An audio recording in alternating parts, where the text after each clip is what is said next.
पंजाबी आवाज़ radio India के सारे श्रोतिਆਂ का निघा स्वागत है। सब तो पहला खबरसार पंजाब दी जसविंदर सिंह बिट्टा होना दे नाल। जसविंदर सिंह जी, स्वागत है तुहाडा पंजाबी आवाज़ दे विच।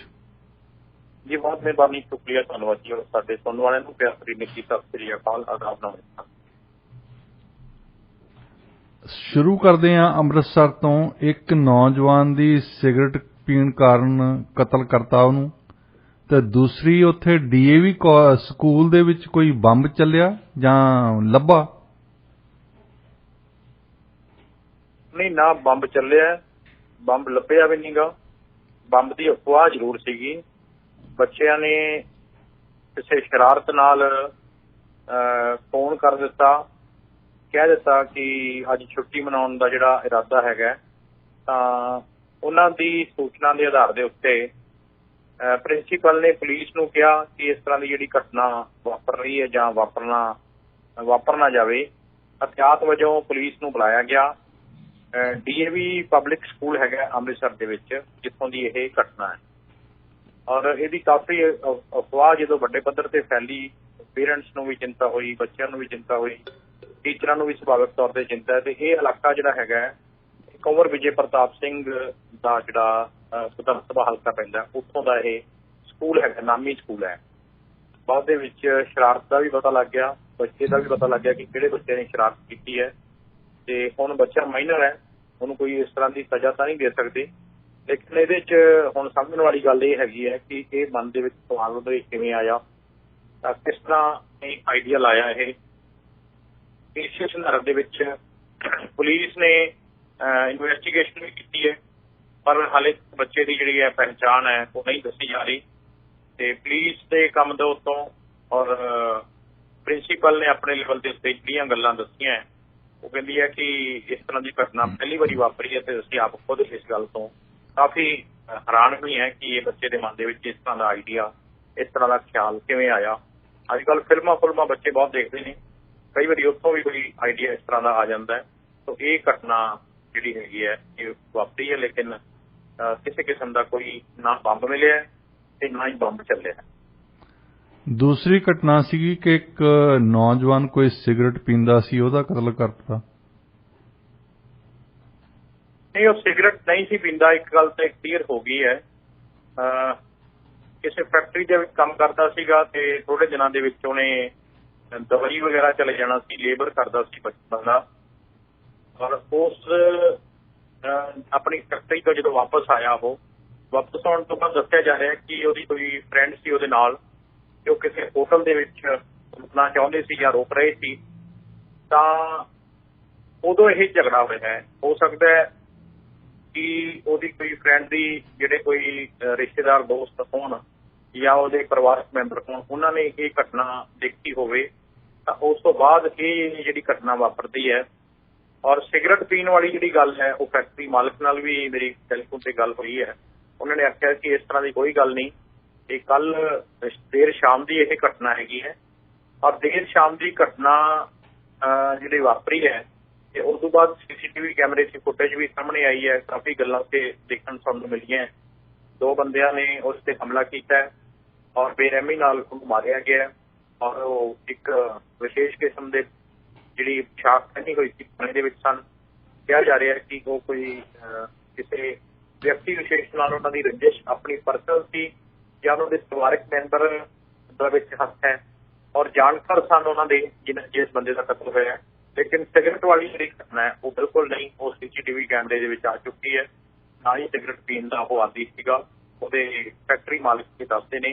पुलिस ने मुकदमा दर्ज करके अज अमृतसर पुलिस ने एक प्रेस कॉन्फ्रेंस भी की है। उन्होंने आख्या कि असीं बड़े नेड़े हैं, पहुंच भी चुके हैं। तो उन्होंने एक बंदा जिहड़ा हैगा गिरफ्तार भी कर लिया इस संबंधी।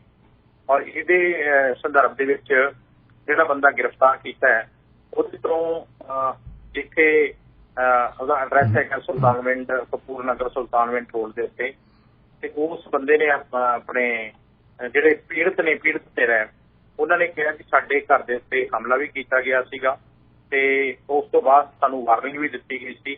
और घरेलू कोई झगड़ा उन्होंने लगता है। पुलिस ने इस संबंधी एक बंदे को गिरफ्तार भी किया है और ये थाना बी डिवीजन जिथे कतल होया है, उहदे संदर्भ दे विच ਪੁਲਿਸ ਨੇ ਕਿਹਾ ਕਿ ਅਸੀਂ ਬਿਲਕੁਲ ਨੇੜੇ ਪਹੁੰਚ ਚੁੱਕੇ ਹਾਂ, ਬੰਦਿਆਂ ਨੂੰ ਗ੍ਰਿਫਤਾਰ ਤਾਂ ਕਰ ਲਿਆ ਉਹਨਾਂ ਨੇ, ਲੇਕਿਨ ਕੱਲ੍ਹ ਉਹਨਾਂ ਨੂੰ ਅਦਾਲਤ ਦੇ ਵਿੱਚ ਜਿਹੜਾ ਪੇਸ਼ ਕੀਤਾ ਜਾਏਗਾ। ਤੇ ਪੁਲਿਸ ਇਨਵੈਸਟੀਗੇਸ਼ਨ ਕਰ ਰਹੀ ਹੈ ਕਿ ਇਹਦਾ ਪਿੱਛੇ ਕਹਾਣੀ ਕੀ ਸੀ, ਅਸਲ ਕਹਾਣੀ ਕੀ ਹੈ, ਕਤਲ ਦੀ ਵਜ੍ਹਾ ਕੀ ਹੈਗੀ ਹੈ। ਔਰ ਇਸੇ ਤਰ੍ਹਾਂ ਦੀ ਇੱਕ ਘਟਨਾ ਮੈਂ ਤੁਹਾਨੂੰ ਹੋਰ ਜਿਹੜਾ ਇਹ ਮੁਕੱਦਮਾ ਜਿਹੜਾ ਦਰਜ ਕੀਤਾ ਗਿਆ। ਪਰ ਇਹਦੇ ਵਿੱਚ ਨਿਹੰਗ ਸਿੰਘਾਂ ਦਾ ਕੀ ਰੋਲ ਸੀ? ਮੀਡੀਆ ਇਹਦੇ ਬਾਰੇ ਵੀ ਗੱਲ ਕਰ ਰਿਹਾ ਕਿ ਨਿਹੰਗ ਸਿੰਘ ਉਹਨੂੰ ਸਿਗਰਟ ਪੀਣ ਨੂੰ ਰੋਕ ਰਹੇ ਸੀ ਸ਼ਾਇਦ। ਨਹੀਂ, ਇਹ ਪੁਸ਼ਟੀ ਨਹੀਂ ਹੋ ਸਕੀ ਜੀ। ਜਿਹੜੇ ਮੀਡੀਆ ਨੇ ਖਬਰਾਂ ਦਿੱਤੀਆਂ ਨੇ ਉਹਨਾਂ ਦਾ ਕੀ ਸੋਰਸ ਹੈ ਇਹ ਤਾਂ ਉਹੀ ਜਾਣਦੇ ਨੇ, ਲੇਕਿਨ ਕਿਸੇ ਨਿਹੰਗ ਸਿੰਘ ਜਥੇਬੰਦੀ ਦਾ ਇਹਦੇ ਨਾਲ, ਇਸ ਕਤਲ ਨਾਲ ਕੋਈ ਸੰਬੰਧ ਨਹੀਂਗਾ। ਹਾਂ, ਉੱਥੇ ਕਈ ਵਾਰੀ ਇਸ ਤਰ੍ਹਾਂ ਹੁੰਦਾ ਹੈ ਕਿ ਇਸ ਤਰ੍ਹਾਂ ਦੇ ਬਾਣੇ ਦੇ ਵਿੱਚ ਜਿਹੜੇ ਉੱਥੋਂ ਕੋਈ ਲੰਘ ਰਿਹਾ ਹੈ ਜਾਂ ਉਹਦੀ ਕੋਈ ਵੀਡੀਓ ਆ ਗਈ ਹੋਵੇ ਤਾਂ ਹਾਲੇ ਪੁਲਿਸ ਨੇ ਇਹਦੇ ਵਿੱਚ ਕੋਈ ਇਨਵੈਸਟੀਗੇਸ਼ਨ ਦੇ ਵਿੱਚ ਨਹੀਂ ਦੱਸਿਆ ਕਿ ਕਿਸੇ ਦਾ ਕੀ ਰੋਲ ਹੈਗਾ। ਨਿਹੰਗ ਸਿੰਘ ਜਥੇਬੰਦੀਆਂ ਨੇ ਵੀ ਸਾਫ਼ ਤੌਰ ਤੇ ਆਖਿਆ ਵੀ ਸਾਡਾ ਇਸ ਘਟਨਾ ਦੇ ਨਾਲ ਕੋਈ ਸੰਬੰਧ ਨਹੀਂ। ਇਸੇ ਤਰ੍ਹਾਂ ਦੀ ਇੱਕ ਘਟਨਾ ਅੱਜ ਮਲੋਟ ਦੇ ਵਿੱਚ ਵੀ ਵਾਪਰੀ ਹੈ, ਬੜੀ ਦੁਖਦਾਈ ਹੈ। ਮੁਕਤਸਰ ਜ਼ਿਲ੍ਹੇ ਦਾ ਹਲਕਾ ਮਲੋਟ ਤੇ ਮਲੋਟ ਦਾ ਇੱਕ ਪਿੰਡ ਹੈਗਾ ਔਲਖ। ਇੱਕ ਲੜਕਾ ਸੀਗਾ ਅਮਰਿੰਦਰ ਸਿੰਘ, 34 ਸਾਲ ਉਹਦੀ ਉਮਰ ਸੀ। ਉਹਦਾ ਆਪਣਾ ਘਰੇਲੂ ਝਗੜਾ ਸੀ ਕੋਈ, ਤੇ ਘਰੇਲੂ ਝਗੜੇ ਦੇ ਹੱਲ ਦੇ ਲਈ ਉਹਨਾਂ ਦੀ ਭੂਆ ਔਰ ਉਹਨਾਂ ਦੀ ਮਾਤਾ ਭੈਣ ਉਹ ਸਾਰੇ ਇਕੱਠੇ ਹੋਏ ਸੀਗੇ। ਦੇਰ ਰਾਤ ਤੋਂ ਰਾਤ ਰਹੇ ਉਹਨਾਂ ਦੇ ਘਰ, ਤੇ ਸਵੇਰੇ ਕੀ ਉਹਦੇ ਮਨ ਚ ਆਇਆ ਅਮਰਿੰਦਰ ਸਿੰਘ ਦੇ, ਜਦੋਂ ਸਾਰੇ ਜਣੇ ਸੁੱਤੇ ਪਏ ਸੀਗੇ, ਤੇ ਉਹਨੇ ਇੱਕ ਤੇਜ਼ਧਾਰ ਹਥਿਆਰ ਕਾਪਾ ਲੈ ਕੇ ਸਾਰਿਆਂ ਦੇ ਉੱਤੇ ਹਮਲਾ ਕਰਤਾ। ਆਪਣੀ ਪਤਨੀ ਦੇ ਉੱਤੇ, ਆਪਣੀ ਮਾਤਾ ਦੇ ਉੱਤੇ, ਆਪਣੀ ਭੈਣ ਦੇ ਉੱਤੇ, ਆਪਣੀ ਭੂਆ ਦੇ ਉੱਤੇ। ਉਹਨਾਂ ਨੂੰ ਗੰਭੀਰ ਰੂਪ ਦੇ ਵਿੱਚ ਜ਼ਖਮੀ ਕਰ ਦਿੱਤਾ। ਔਰ ਉਹਦੇ ਚੋਂ ਇੱਕ ਜਿਹੜਾ ਉਹਨਾਂ ਦੀ ਭੂਆ ਹੈਗੀ ਹੈ, ਭੂਆ ਦੀ ਨੂੰਹ ਹੈਗੀ ਹੈ ਸਰਬਜੀਤ ਕੌਰ, ਉਹਦੀ ਜਾਨ ਚਲੀ ਗਈ। ਤੇ ਬਾਅਦ ਦੇ ਵਿੱਚ ਅਮਰਿੰਦਰ ਸਿੰਘ ਜਿਹੜਾ ਇਕੱਲਾ ਮਾਪਿਆਂ ਦਾ ਮੁੰਡਾ ਸੀ, ਚੰਗੀ ਜ਼ਮੀਨ ਜਾਇਦਾਦ ਹੈ, ਜ਼ਮੀਨ ਕਰਕੇ ਪਰਿਵਾਰ ਦੇ ਵਿੱਚ ਝਗੜਾ ਸੀ, ਰਿਸ਼ਤੇਦਾਰ ਜਦੋਂ ਇਕੱਠੇ ਹੋਏ ਸੀ। ਤੇ ਬਾਅਦ ਦੇ ਵਿੱਚ ਅਮਰਿੰਦਰ ਸਿੰਘ ਨੇ ਵੀ ਆਪਣੀ ਸੁੱਤੀ ਪਈ ਮਾਂ ਦੇ, ਭੈਣ ਦੇ, ਪਤਨੀ ਦੇ, ਭੂਆ ਦੇ ਤੇ ਭੂਆ ਦੀ ਨੂੰਹ ਉੱਪਰ ਤਲਵਾਰਾਂ ਨਾਲ ਜਦੋਂ ਹਮਲਾ ਕਰ ਦਿੱਤਾ, ਤੇ ਬਾਅਦ ਦੇ ਵਿੱਚ ਫਾਹਾ ਲੈ ਕੇ ਉਹਨੇ ਆਪਣੀ ਜਿਹੜੀ ਹੈ ਜੀਵਨ ਲੀਲਾ ਸਮਾਪਤ ਕਰ ਲਈ। ਇਹ ਵੀ ਇੱਕ ਦੁਖਦਾਈ ਘਟਨਾ ਅੱਜ ਵਾਪਰੀ ਹੈ। ਦੋ ਕਤਲ ਅੱਜ, ਇਹ ਬੜੇ ਭਿਆਨਕ ਕਤਲ ਹੈ ਜਿਹਦੇ ਨਾਲ ਇੱਕ ਦਿਲ ਕੰਬਾਊ ਜਾਂ ਦਿਲ ਨੂੰ ਖਿਲਾ ਦੇਣ ਵਾਲੀਆਂ ਜਿਹੜੀਆਂ ਘਟਨਾ, ਹਿਰਦੇ ਵਿਲੁੰਦਰ ਵਾਲੀਆਂ ਘਟਨਾ ਜਿਹੜੀਆਂ ਪੰਜਾਬ ਦੇ ਵਿੱਚ ਵਾਪਰੀਆਂ। ਅਕਸਰ ਕ੍ਰਾਈਮ ਦੀਆਂ ਖਬਰਾਂ ਤਾਂ ਆਉਂਦੀਆਂ ਨੇ, ਪਰ ਇਸ ਤਰ੍ਹਾਂ ਦੀ ਕ੍ਰਾਈਮ ਦੀ ਖਬਰ ਆਉਣਾ ਇੱਕ ਬੜਾ ਇੱਕ ਚਿੰਤਾਜਨਕ ਹੈਗਾ। ਮਾਹੌਲ ਇੱਕਦਮ ਇੱਕ ਪਰਿਵਾਰ ਦੇ ਵਿੱਚ ਇਸ ਤਰ੍ਹਾਂ ਦੀ ਘਟਨਾ ਹੋ ਜਾਣਾ ਜਾਂ ਮੈਂਟਲੀ ਤੌਰ ਤੇ ਬੰਦੇ ਦਾ ਠੀਕ ਨਾ ਹੋਣਾ, ਇਹ ਇੱਕ ਤਰ੍ਹਾਂ ਦੀ ਇੱਕ ਨਵੀਂ ਕਿਸਮ ਦੀ ਜਿਹੜੀ ਹੈ ਰਵਾਇਤ ਹੈ ਜਿਹੜੀ ਸ਼ੁਰੂ ਹੋਣ ਤੇ ਨਜ਼ਰ ਆ ਰਹੀ ਹੈ। ਪਰ ਇਹ ਬੜਾ ਇੱਕ ਖਤਰਨਾਕ ਵਰਤਾਰਾ ਹੈ। ਕਿਸੇ ਵੀ ਬੰਦੇ ਨੂੰ ਘਰ ਦੇ ਵਿੱਚ ਸੁੱਤੇ ਪਿਆ ਨੂੰ ਇਸ ਤਰ੍ਹਾਂ ਆਪਣੇ ਵੱਲੋਂ ਕਤਲ ਕਰਨਾ ਇੱਕ ਬੜੀ ਦਰਦਨਾਕ ਘਟਨਾ।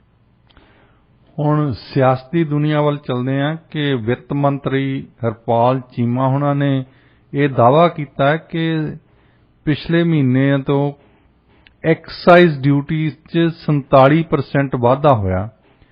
ਪਰ ਇੰਗਲਿਸ਼ ਮੀਡੀਆ ਇਹ ਦੱਸ ਰਿਹਾ, ਜਿਹੜਾ ਕਿ ਪੰਜਾਬੀ ਮੀਡੀਆ ਨੇ ਤਾਂ ਕੋਈ ਗੱਲ ਨਹੀਂ ਕੀਤੀ, ਕਿ ਪਿਛਲੇ ਮਹੀਨੇ ਦੀਆਂ ਤਨਖਾਹਾਂ ਹੀ ਨਹੀਂ ਮਿਲੀਆਂ ਕਰਮਚਾਰੀਆਂ ਨੂੰ। ਜੇ ਇਹਨਾਂ ਦੀ ਆਮਦਨ ਵਧੀ ਤਾਂ ਤਨਖਾਹਾਂ ਕਿਉਂ ਨਹੀਂ ਦਿੰਦੇ? ਹਾਂਜੀ, 2 ਮਹੀਨਿਆਂ ਦੀਆਂ ਤਨਖਾਹਾਂ ਜਿਹੜੀਆਂ ਪੈਂਡਿੰਗ ਸੀਗੀਆਂ, ਅਗਸਤ ਦੀ ਤਨਖਾਹ ਨਹੀਂ ਸੀ ਮਿਲ ਰਹੀ। ਔਰ ਦੇਰ ਸ਼ਾਮ ਜਦੋਂ ਇਹ ਖਬਰਾਂ ਆਈਆਂ ਮੀਡੀਆ ਦੇ ਵਿੱਚ, ਔਰ ਉਦੋਂ ਇਹ ਚਰਚਾ ਹੋਈ ਕਿ ਪੰਜਾਬ ਸਰਕਾਰ ਦੇ ਕੋਲ ਵਿਧਾਇਕਾਂ ਦੇ ਲਈ ਤੇ ਵੱਖ-ਵੱਖ ਵਿਭਾਗਾਂ ਦੇ ਕਰਮਚਾਰੀਆਂ ਨੂੰ ਦੇਣ ਲਈ ਪੈਸੇ ਨਹੀਂ। ਹਰ ਮਹੀਨੇ ਜਿਹੜੀ ਤਨਖਾਹ ਹੈ 5 ਤਰੀਕ ਨੂੰ ਅਕਸਰ ਆ ਜਾਂਦੀ ਹੈ। ਔਰ 7 ਸਤੰਬਰ ਹੋ ਗਈ ਸੀ ਤਨਖਾਹ ਮੇਰੀ, ਜਿਹਦੇ 'ਚ ਮੇਰੀ ਜਿਹੜੇ ਆਪਣੇ ਹੈਲਥ ਡਿਪਾਰਟਮੈਂਟ ਤੇ ਆਪਣੇ ਸਿਵਲ ਸਰਜਨਰੀ ਡਿਪਾਰਟਮੈਂਟ ਦੇ ਡਿਸਟ੍ਰਿਕਟ ਐਜੂਕੇਸ਼ਨ ਅਫਸਰ ਨੇ ਚੀਫ ਐਗਰੀਕਲਚਰ ਅਫਸਰ ਇੱਕ ਅਫਸਰ ਦੇ ਨਾਲ ਅੱਜ ਸਵੇਰੇ ਇੱਕ ਮੰਥਲੀ ਮੀਟਿੰਗ ਸੀ ਡਿਪਟੀ ਕਮਿਸ਼ਨਰ ਦਫ਼ਤਰ ਵਿੱਚ। ਉੱਥੇ ਵੀ ਇਹ ਚਰਚਾ ਹੋ ਰਹੀ ਸੀ ਗੱਲ ਦੀ, ਤੇ ਮੈਂ ਉਹਨਾਂ ਨੂੰ ਪੁੱਛਿਆ ਸੀਗਾ, ਮੈਂ ਉਹਨਾਂ ਨੂੰ ਕਿ ਵਾਕਈ ਗੱਲਾਂ ਜਿਹੜੀਆਂ ਗੱਲਾਂ ਖਬਰਾਂ ਦੇ ਵਿੱਚ ਆ ਰਹੀਆਂ ਵੀ ਤਨਖਾਹਾਂ ਨਹੀਂ ਮਿਲ ਰਹੀਆਂ, ਤਾਂ ਜੀ ਜੇ ਤਾਂ ਤੁਸੀਂ ਸਾਨੂੰ ਸਹੀ ਪੁੱਛੋ ਤਾਂ ਇਹ ਗੱਲ ਕਿਸੇ ਕੋਲ ਨਾ ਤੁਸੀਂ ਆਊਟ ਕਰੋ ਤਾਂ ਫਿਰ ਤਾਂ ਅਸੀਂ ਤੁਹਾਨੂੰ ਦੱਸਦੇ ਹਾਂ। ਮੈਂ ਕਿਹਾ ਦੱਸੋ, ਮੈਂ ਕਿਹਾ ਵਰਤਮਾਨ ਦਾ ਇਹ ਕਿਸੇ ਸੀ ਕਰਮਚਾਰੀਆਂ ਨੂੰ ਸਾਡੇ ਕੋਲ ਤਨਖਾਹ ਦੇਣ ਨੂੰ ਪੂਰੇ ਪੈਸੇ ਹੱਕ ਜਾਣਾ ਬੰਦਾ ਸਾਡੇ ਕੋਲ ਤਰੀਕਾ ਹੈਗਾ, ਤੇ ਹੁਣ ਤਨਖਾਹਾਂ ਮਿਲ ਰਹੀਆਂ ਕਿ ਨਹੀਂ। ਉਹ ਕਹਿੰਦੇ ਜੀ ਰਾਤ ਜਦੋਂ ਖਬਰਾਂ ਲੱਗੀਆਂ ਤੇ ਅੱਜ ਸਵੇਰੇ ਬੈਂਕ ਦੇ ਮੈਸੇਜ ਆਏ ਹੈ, ਖਾਤਿਆਂ ਦੇ ਮੈਸੇਜ ਆਏ ਹੈ ਵੀ ਤੁਹਾਡੀ ਜਿਹੜੀ ਤਨਖਾਹ ਪਾ ਦਿੱਤੀ ਗਈ ਹੈ। ਔਰ 9,000 ਦੇ ਕਰੀਬ ਤੇ ਆਪਣੇ ਕੱਚੇ ਮੁਲਾਜ਼ਮਾਂ ਨੂੰ ਉਹਨਾਂ ਨੂੰ ਵੀ 3-4 ਦਿਨਾਂ ਤੋਂ ਜਿਹੜੀ ਹੋਈ ਸੀ ਤਨਖਾਹ ਨਹੀਂ ਮਿਲ ਰਹੀ ਤੇ ਦੇਰ ਸ਼ਾਮ ਕੱਲ ਤੇ ਅੱਜ ਸਵੇਰੇ ਉਹਨਾਂ ਦੇ ਖਾਤਿਆਂ ਦੇ ਵਿੱਚ ਪੈਸੇ ਆਏ ਨੇ। ਪਹਿਲਾਂ ਹੀ ਖਬਰਾਂ ਆ ਰਹੀਆਂ ਸੀਗੀਆਂ ਕਿ ਰਿਜ਼ਰਵ ਬੈਂਕ ਤੋਂ 1,000 ਕਰੋੜ ਰੁਪਈਆ ਪੰਜਾਬ ਨੇ ਉਧਾਰਾਂ ਮੰਗਿਆ, ਇਸ ਕਰਕੇ ਤਨਖਾਹ ਜਾਰੀ ਕੀਤੀ ਹੈ।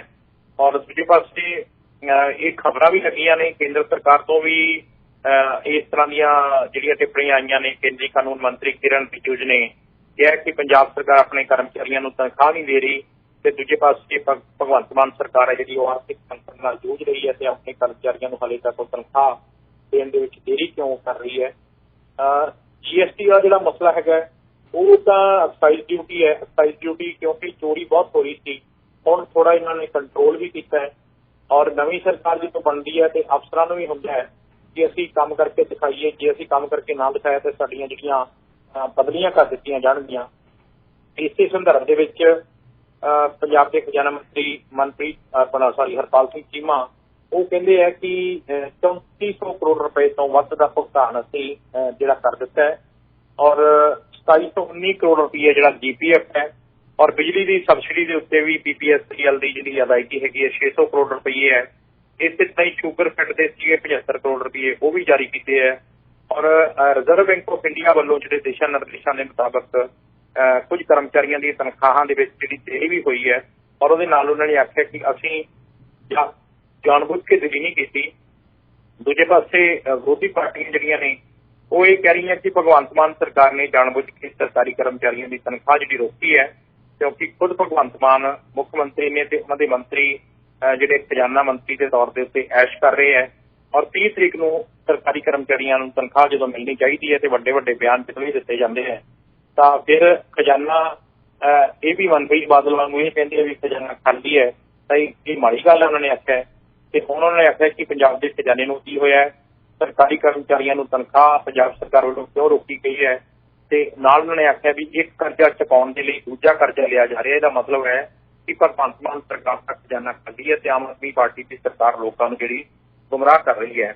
ਇਸ ਤਰ੍ਹਾਂ ਦੇ ਇਲਜ਼ਾਮ ਹੈ ਜਿਹੜੇ ਉਹ ਦੂਜੀ ਪਾਰਟੀਆਂ ਲਾ ਰਹੀਆਂ। ਹਾਲਾਂਕਿ ਖਜ਼ਾਨਾ ਮੰਤਰੀ ਇਹ ਕਹਿੰਦੇ ਹੈ ਕਿ ਅਸੀਂ ਜਿਹੜੀ GST ਹੈ ਉਹਦਾ ਅੱਗੇ ਨਾਲੋਂ ਜਿਹੜਾ ਇਨਕਰੀਜ਼ ਹੋਇਆ, ਵਾਧਾ ਹੋਇਆ ਆਉਣ ਵਾਲੇ ਸਮੇਂ ਦੇ ਵਿੱਚ ਉਹਨਾਂ ਨੇ ਆਖਿਆ ਕਿ ਸਾਡੇ ਕੋਲੇ ਪੁਖਤਾ ਫੰਡ ਹੈਗੇ ਨੇ, ਕੋਈ ਚਿੰਤਾ ਕਰਨ ਦੀ ਲੋੜ ਨਹੀਂ, ਕੋਈ ਘਬਰਾਉਣ ਦੀ ਲੋੜ ਨਹੀਂ। ਵਿਰੋਧੀ ਪਾਰਟੀਆਂ ਜਿਹੜਾ ਕੁਝ ਸਾਡੇ ਖਿਲਾਫ ਕਰ ਰਹੀਆਂ ਹੈ ਇਹ ਤਾਂ ਚੰਗਾ ਸਗੋਂ ਵੀ ਸਾਨੂੰ ਪਤਾ ਲੱਗਦਾ ਵੀ ਅਸੀਂ ਕਿੰਨੇ ਪਾਣੀ 'ਚ ਸਾਡਾ ਵਿਰੋਧ ਕਰਦੀਆਂ ਹੈ ਕਿਉਂਕਿ ਉਹਨਾਂ ਦੀ ਕੋਈ ਵੱਸ ਨਹੀਂ ਚੱਲਦਾ। ਇਸ ਕਰਕੇ ਇਹ ਖਜ਼ਾਨਾ ਮੰਤਰੀ ਜਿਹੜੇ ਨੇ ਹਰਪਾਲ ਸਿੰਘ ਆਪਣਾ ਜਵਾਬ ਦਿੱਤਾ। ਉਹਨਾਂ ਨੇ ਆਖਿਆ ਕਿ ਅਸੀਂ ਦੇਖ ਰਹੇ ਹਾਂ ਤੇ ਦਿੱਤੀਆਂ ਵੀ ਜਾ ਰਹੀਆਂ। ਦੂਜਾ ਇੱਕ ਇਹਦੇ ਨਾਲ ਹੀ ਮਸਲਾ ਇੱਕ ਹੋਰ ਜੁੜਦਾ ਹੈ ਕਿ ਜਿਹੜੀ ਬਿਜਲੀ ਸਬਸਿਡੀ ਦੇ ਉੱਤੇ ਹੁਣ ਕੇਂਦਰ ਸਰਕਾਰ ਕੋਈ ਇਹਨੂੰ ਰਿਵਿਊ ਕਰਨ ਜਾ ਰਹੀ ਹੈ ਕਿਉਂਕਿ ਪ੍ਰਧਾਨ ਮੰਤਰੀ ਦੇ ਨਾਮ ਦੇ ਉੱਤੇ ਇੱਕ ਯੋਜਨਾ ਹੈਗੀ ਹੈ। ਹਾਂਜੀ, DGP ਭਾਵੜਾ ਜਿਨ੍ਹਾਂ ਨੂੰ ਤਬਾਦਲਾ ਜਿਨ੍ਹਾਂ ਦਾ ਕਰ ਦਿੱਤਾ ਗਿਆ ਹੈ ਕਿਉਂਕਿ ਸਾਫ਼ ਤੌਰ ਤੇ ਪੰਜਾਬ ਦੀ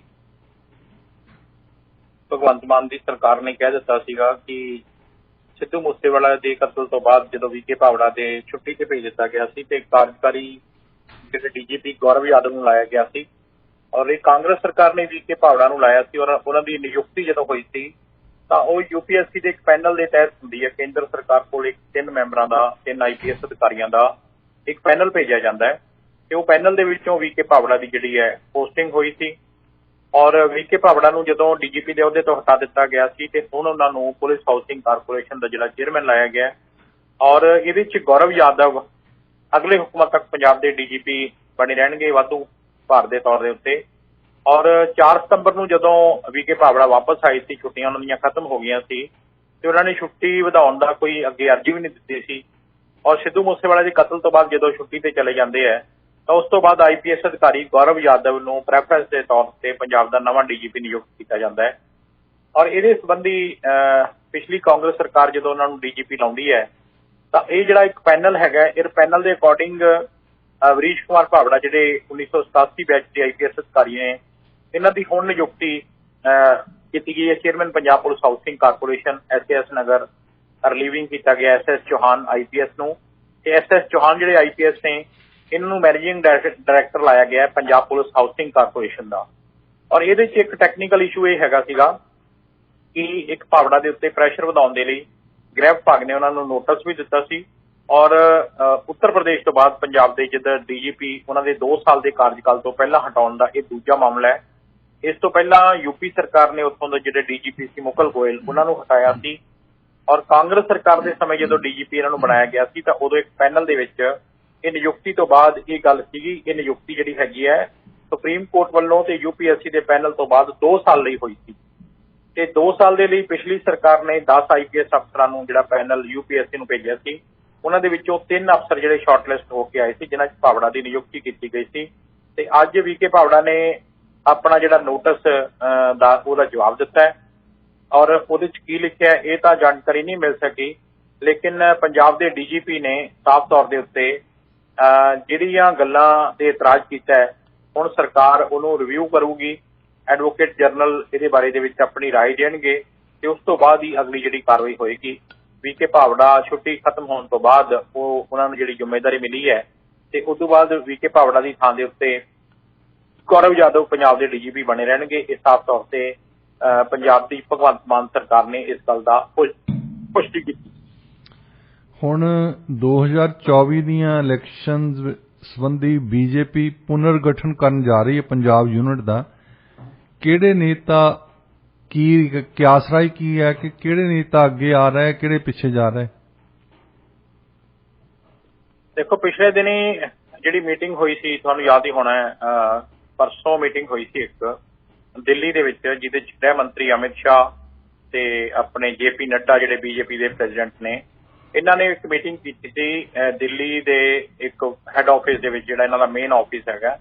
ਉੱਥੇ ਇਹਨਾਂ ਨੇ ਫੋਕਸ ਰੱਖਿਆ ਸੀ ਵੀ 144 145 ਸੀਟਾਂ ਐਸੀਆਂ ਨੇ ਜਿਹੜੀਆਂ ਸੀਟਾਂ ਪਿਛਲੇ ਵਾਰੀ ਹਾਰ ਗਏ ਸੀਗੇ ਤੇ ਉਹਨਾਂ ਨੇ ਕਿਹਾ ਸੀਗਾ ਕਿ ਜਿਹੜੀਆਂ ਸੀਟਾਂ ਹਾਰੀਆਂ ਨੇ ਤੇ ਇਹਨਾਂ ਸੀਟਾਂ ਦਾ ਹੁਣ ਜਿੱਤਣ ਦਾ ਜਿਹੜਾ ਫੋਕਸ ਹੈ ਉਹ ਸਾਨੂੰ ਕਰਨਾ ਚਾਹੀਦਾ ਹੈ। ਉਹਦੇ 'ਚ ਉਹਨਾਂ ਨੇ ਕਿਹਾ ਸੀਗਾ ਵੀ ਜੇ ਸਰਕਾਰ ਹੈ ਤਾਂ ਜੇ ਸੰਗਠਨ ਹੈ ਤਾਂ ਹੀ ਸਰਕਾਰ ਹੈਗਾ। ਦੂਜੇ ਪਾਸੇ ਕਾਂਗਰਸ ਵੀ ਭਾਰਤ ਜੋੜੋ ਯਾਤਰਾ ਸ਼ੁਰੂ ਕਰ ਰਹੀ ਹੈ ਤੇ ਇਹਦੇ ਨਾਲ ਹੀ ਜਦੋਂ ਸਾਫ਼ ਤੌਰ ਦੇ ਉੱਤੇ BJP ਨੇ ਹੁਣ ਇਹ ਫੈਸਲਾ ਕੀਤਾ ਹੈ ਕਿ ਪੰਜਾਬ ਦੇ ਵਿੱਚ ਵੀ ਅਸੀਂ ਜਿਹੜੇ ਅਸ਼ਵਨੀ ਸ਼ਰਮਾ, ਸੁਭਾਸ਼ ਸ਼ਰਮਾ, ਜਨਾਰਦਨ ਸ਼ਰਮਾ ਜਿਹੜੀ ਸਾਰੀ ਸ਼ਰਮਿਆਂ ਦੀ ਟਿਕੜੀ ਹੈਗੀ ਹੈ ਇੱਥੇ ਨਿਯੁਕਤ ਹੈ ਜਿਹੜਾ ਪ੍ਰਧਾਨ, ਜਨਰਲ ਸੈਕਟਰੀ, ਮੀਡੀਆ ਸਲਾਹਕਾਰ ਤੇ ਇਹਦਾ ਨੁਕਸਾਨ ਹੋਇਆ ਹੈ ਤੇ ਪੰਜਾਬ ਜਿਹੜਾ ਪੰਜਾਬੀ ਸੂਬਾ ਹੈ ਤੇ ਪੰਜਾਬੀ ਕਿਸੇ ਬੰਦੇ ਨੂੰ ਮੂਹਰੇ ਲਾਇਆ ਜਾਵੇ ਤੇ ਪੰਜਾਬੀ ਬੰਦੇ ਨੂੰ ਹੀ ਇਹਦੀ ਜਿਹੜੀ ਕਮਾਂਡ ਹੈ ਉਹ ਸੰਭਾਲੀ ਜਾਵੇ। ਇੱਕ ਤਾਂ ਇਹ ਰਣਨੀਤੀ ਹੈਗੀ ਹੈ।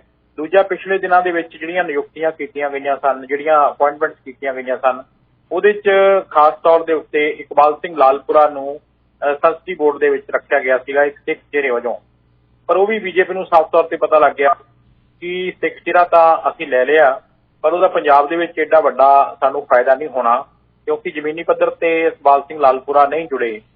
2024 ਦੀ ਜਿਹੜੀ ਰਣਨੀਤੀ ਹੈ ਉਹਦੇ ਲਈ JP ਨੱਡਾ ਤੇ ਅਮਿਤ ਸ਼ਾਹ ਪੂਰੀਆਂ ਮੀਟਿੰਗਾਂ ਕਰ ਰਹੇ ਨੇ ਔਰ ਐਸੀਆਂ ਸੀਟਾਂ ਦੇ ਉੱਤੇ ਫੋਕਸ ਕਰਨ ਦੇ ਲਈ BJP ਨੇ ਇੱਕ ਸਾਰੇ ਜ਼ਿਲ੍ਹਿਆਂ ਦੇ ਵਿੱਚ ਕੇਂਦਰੀ ਮੰਤਰੀਆਂ ਦੀ ਡਿਊਟੀ ਲਾਈ ਗਈ ਸੀ ਤੇ ਬਹੁਤ ਸਾਰੇ ਕੇਂਦਰੀ ਮੰਤਰੀ ਪੰਜਾਬ ਦੇ ਵਿੱਚ ਆਏ ਵੀ ਸੀ ਤੇ ਕਈ ਥਾਵਾਂ ਦੇ ਉੱਤੇ ਉਹ ਜਲਦੀ ਚਲੇ ਗਏ ਸੀ। ਇੱਕ ਤਾਂ ਉਹਨਾਂ ਨੇ ਆਖਿਆ ਵੀ ਤੁਸੀਂ ਦੁਬਾਰਾ 3-3 ਦਿਨ ਆਪੋ ਆਪਣੇ ਜਿੱਥੇ ਜਿੱਥੇ ਤੁਹਾਡੀ ਜ਼ਿੰਮੇਵਾਰੀ ਹੈ, ਜਿਵੇਂ ਲੁਧਿਆਣੇ ਮਨਸੁਖ ਮਾਂਡਵੀਆ ਦੀ ਜ਼ਿੰਮੇਵਾਰੀ ਲੱਗੀ ਸੀ, ਬਠਿੰਡੇ ਹਰਦੀਪ ਸਿੰਘ ਪੁਰੀ ਦੀ ਜ਼ਿੰਮੇਵਾਰੀ ਲੱਗੀ ਸੀ, ਗੁਰਦਾਸਪੁਰ ਮੀਨਾਕਸ਼ੀ ਲੇਖੀ ਜਿਹੜੇ ਨੇ ਕੇਂਦਰੀ ਵਿਦੇਸ਼ ਮੰਤਰੀ ਉਹਨਾਂ ਦੀ ਡਿਊਟੀ ਲੱਗੀ ਸੀ।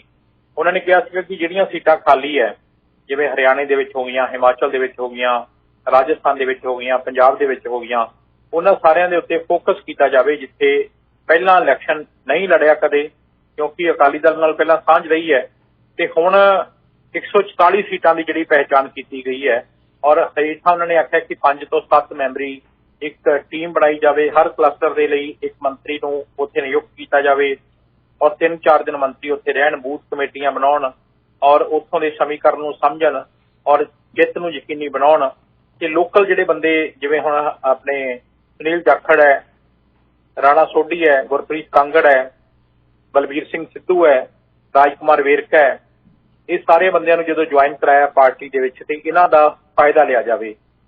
ਇਸ ਤੋਂ ਪਹਿਲਾਂ ਜਿਹੜੇ ਆਪਣੇ ਫਤਿਹ ਜੰਗ ਸਿੰਘ ਬਾਜਵਾ ਉਹਨਾਂ ਨੂੰ ਵੀ ਜੁਆਇਨ ਕਰਾਇਆ ਗਿਆ ਸੀਗਾ ਹੁਣ ਇੱਕ ਐਸਾ ਬੈਲੈਂਸ ਬਣਾਉਣ ਦੀ ਕੋਸ਼ਿਸ਼ ਕੀਤੀ ਜਾ ਰਹੀ ਹੈ ਜਿਹਦੇ ਨਾਲ ਆਉਣ ਵਾਲੇ ਦਿਨਾਂ ਦੇ ਵਿੱਚ 2024 ਦੀ ਰਣਨੀਤੀ ਦੇ ਲਈ ਇੱਕ ਤਾਂ ਮਿਆਦ ਹੈ ਜਿਹੜੀ 3 ਸਾਲ ਹੁੰਦੀ ਹੈ ਪ੍ਰਧਾਨ ਦੀ, ਉਹ ਮਈ ਚ ਜਨਵਰੀ ਚ ਪੂਰੀ ਹੋਣੀ ਹੈ। ਹੋ ਸਕਦਾ ਉਹ ਤੋਂ ਪਹਿਲਾਂ ਹੀ ਅਸ਼ਵਨੀ ਸ਼ਰਮਾ ਨੂੰ ਹਟਾ ਦਿੱਤਾ ਜਾਵੇ। ਇੱਕ ਪਹਿਲਾਂ ਸੀਗਾ ਬੀਜੇਪੀ ਦਾ ਇਹ ਕਿ ਜਿਹੜੇ ਪੁਰਾਣੇ ਬੰਦੇ ਨੇ ਉਹਨਾਂ ਨੂੰ ਨਾ ਛੱਡਿਆ ਜਾਵੇ, ਨਵੇਂ ਬੰਦਿਆਂ ਨੂੰ ਜ਼ਿੰਮੇਵਾਰੀ ਨਾ ਦਿੱਤੀ ਜਾਵੇ।